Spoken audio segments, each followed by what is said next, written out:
Hey there, and welcome to a special lunch critique. So for these, I have just done a live session edit with people on Zoom and actually reviewed their stories. So go in and listen to the feedback to hear how you can make better edits in your own manuscripts as well.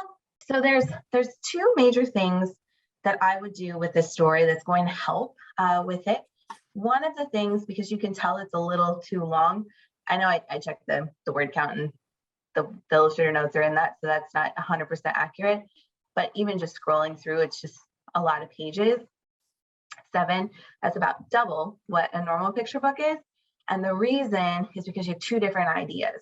That's normally like the quickest way to cut is you find that you have two ideas. And so you have the one story about a runt kitten who gets separated from her family and needs to find a way to get back home. It's kind of like a homeward bound situation. And so that's one idea.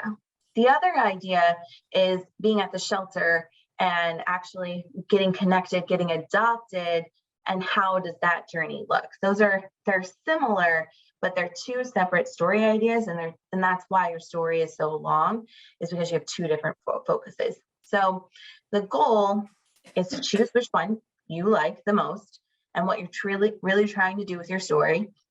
This applies to a lot of people because I know finding that story goal, making sure you have only just one external goal is one of the biggest challenges that people run into. It's a lot of the mistakes that people make when they are writing a picture book.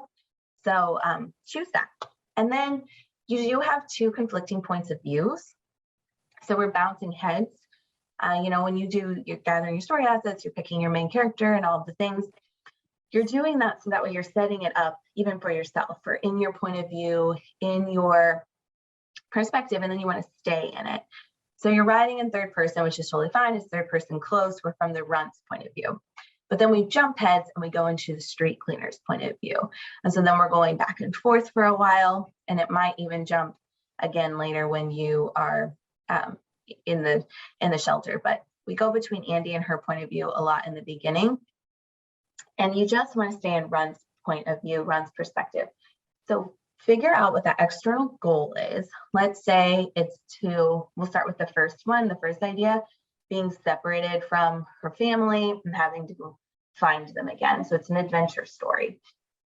And so that's her goal, right? Her goal is to be with her family.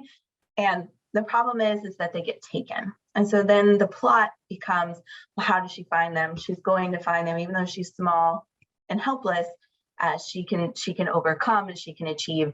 And we have all those awesome takeaways as well. You can always do the other one too, start us in the shelter. We meet her. She's hoping to get adopted. She's little. It might be a little bit more finessing with that one because we have her whole family. Are we wanting to get adopted together? How does that all work?